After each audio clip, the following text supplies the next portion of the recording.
3 white lesbians that made up the LGBT public image.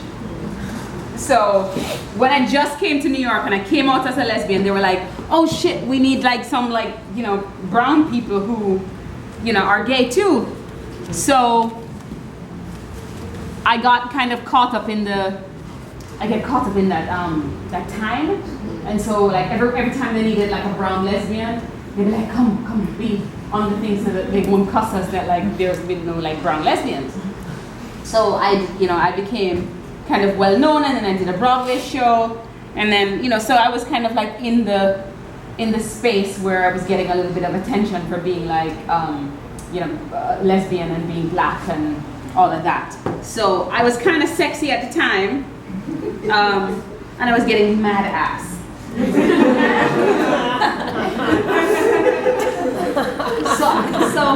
So I was like pretty like, you know, I was going around like having a lot of sex. You know, like I feel like I'm pretty like, you know, I haven't had a lot of, you know, lovers. But then now when I'm counting back, I'm like, oh jeez, you're been busy. Because, you know, I'm a serial monogamist, so like for 3 months, I'm only fucking one person. And then it's over and then like I fuck another person for like the next 3 months. And then the next 3 months, I fuck somebody else again. So like I've been pretty good at like not crossing over except for maybe once or twice. But basically, I've been like a good, I've been like a good lesbian, you know, like, you know, where I've had like intense, like, you know, monogamous, like intense, heavily, you know, negotiative kind of stages.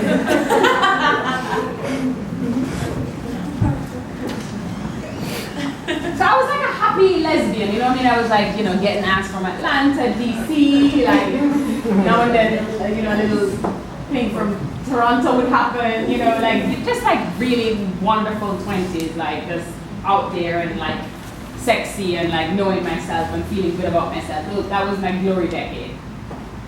And then I looked up and I was 35. And I was like, fuck man, I want a kid. And I mean, those of you who are like straight up lesbians know that we don't really happen up on jugs of sperm, you know what I mean? It doesn't really happen. We don't really walk by the window and be like, yo, I forgot I had this hair. So it's like a hunt, you know what I mean? It's like a hard fucking hunt. So I hunted for, you know, some sperm, and it was like, you would think that it would be easy to get some of this shit, like, that, you know, I mean, men leave this fucking fluid, they leave it in their socks, they leave it on, like, the side of, like, the wall, you know, like, maybe they go sideways, and happen, like, you know, they leave it on the backs of strangers they will never see again. I mean, this fluid is everywhere, and I was only looking for a capsule and could not find it. Everybody I asked, they were like, oh, you know, because I must have been asking like the most sensitive motherfuckers on the planet. Yeah. Think about it.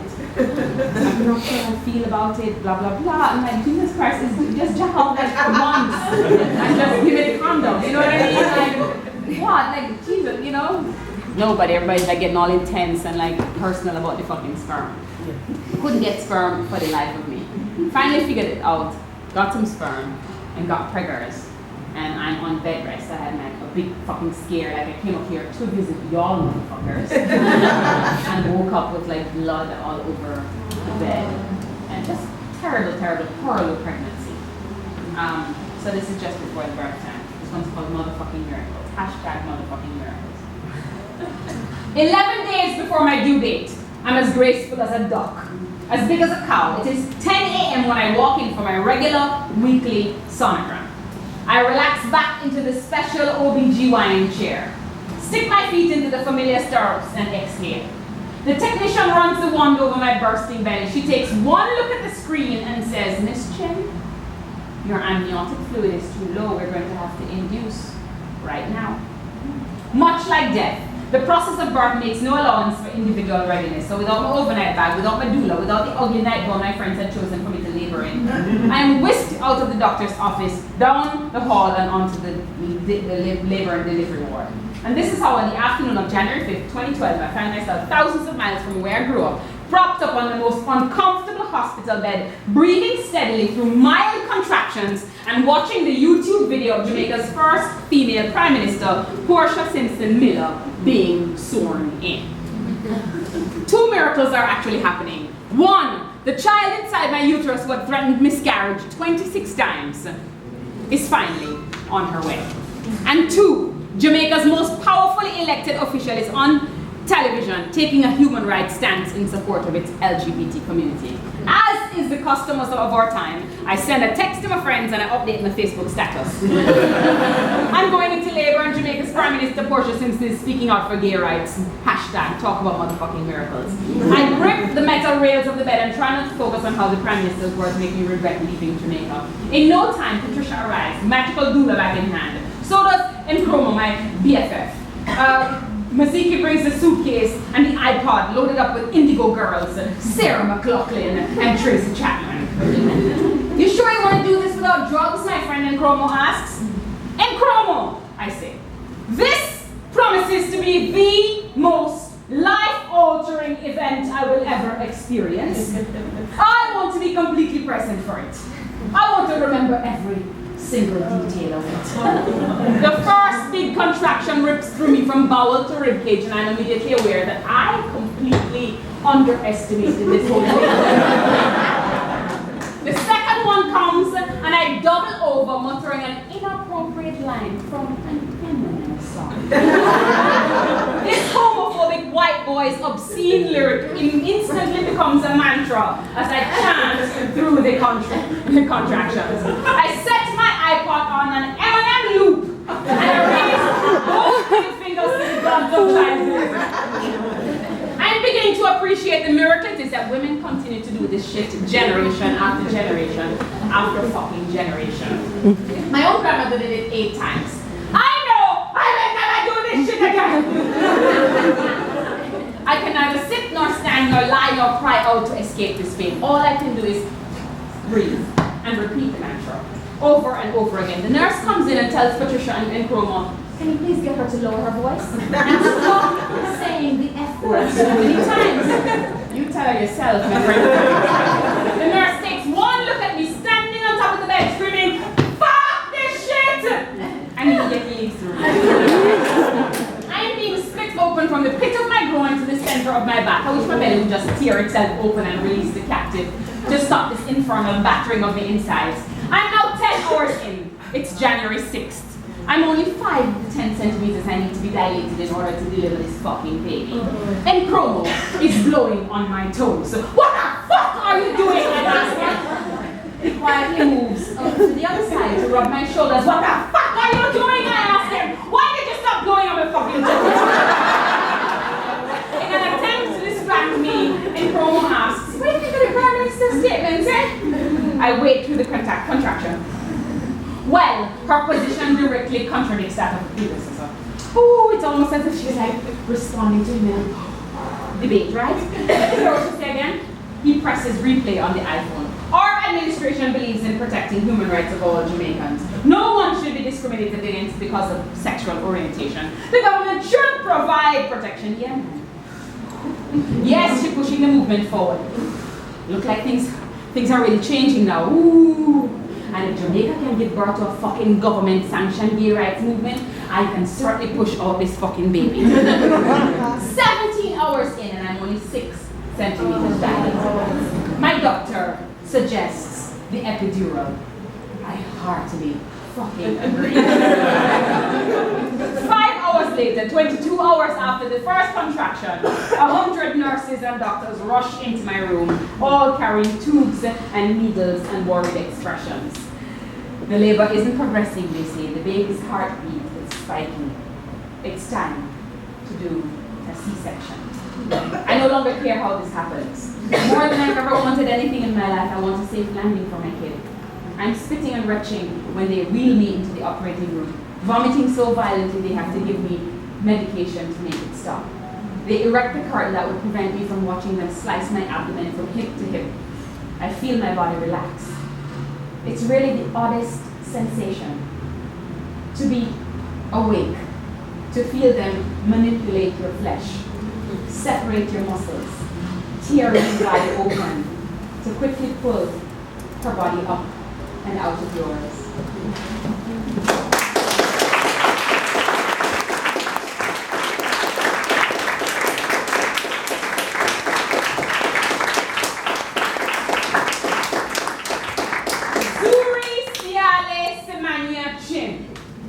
Her name means vulnerable, resilient, rock of beauty, reason for love.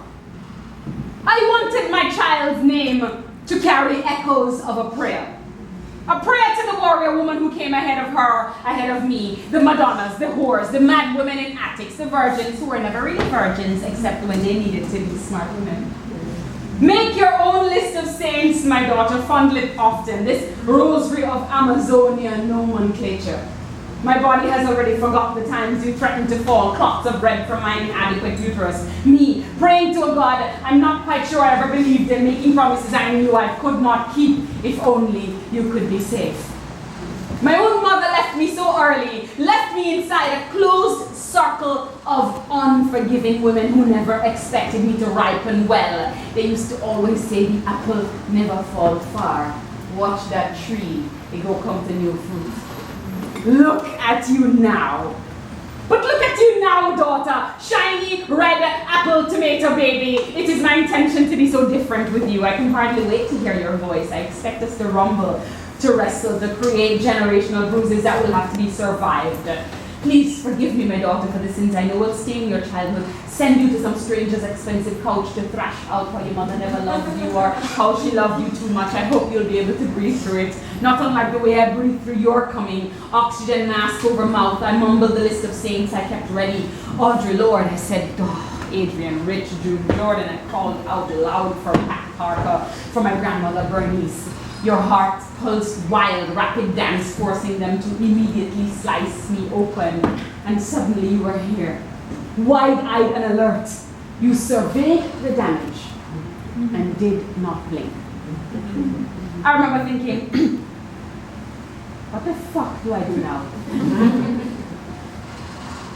What the fuck do I do now? What the fuck do I do now? Woo.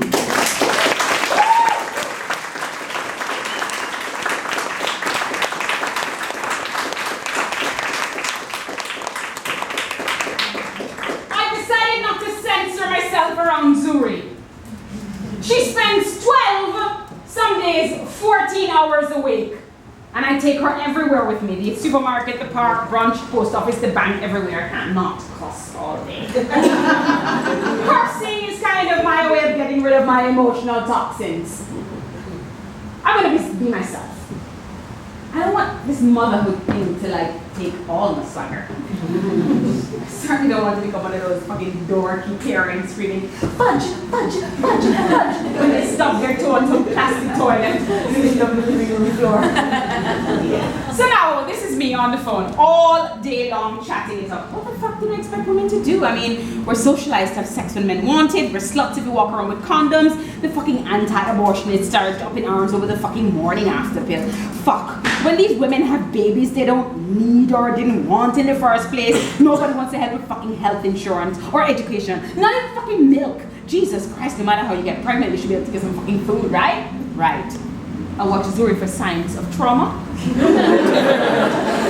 Vindicated by a lack of response, I think to myself, another conservative myth exploded. I'm in for hippie liberal parenting. Now I'm cussing every fucking where. The only place I don't cuss is the fucking beauty salon. I love walking into that calm, welcoming space. The arms of my pedicurist Ming, the Korean woman everyone thinks is Chinese. She smiles kindly at Zuri and ushers me gently towards the massage chair. Zuri sits on my lap while Ming works her magic on my tired, overworked feet. Head back, eyes closed, muscles unknotting. I allow the magic of Ming's fingers to take me away. Zuri is whispering something. I can't quite make out what she's saying. And she gets louder. My eyes pop open. The woman beside me is looking at us with disbelief. Because I don't want to snore the fucking child, I make sure my voice has no alarm in it. Zuri, honey, can you please stop saying that word so loudly? Her volume is only increasing. More people are looking at me. Even Ming is embarrassed. I am officially ashamed of the kid. Zuri, I say. Zuri Chin. Zuri Siale Shamanya. Zuri. She's now screaming at the top of her lungs, making a song of it. I have no idea what to do. My nails are only half done. Polish is still wet, and it's winter outside. Zuri, who now realizes she's the center of attention, renews her commitment to the performance. Completely out of my depth, I say the first thing that comes to mind. You want a fork, Zuri? Is that what you need, a fork? No, Mama, I don't need a fork. I just want a spoon. Okay. I reach into the bag and quickly grab the spoon and hand it to her. I don't look to see what the other patrons are doing. I close my eyes and wonder if maybe I should start whispering when I'm in the presence of my kid cussing like a goddamn son of a bitch motherfucker. Today, my friend Sandra agrees to watch Zuri.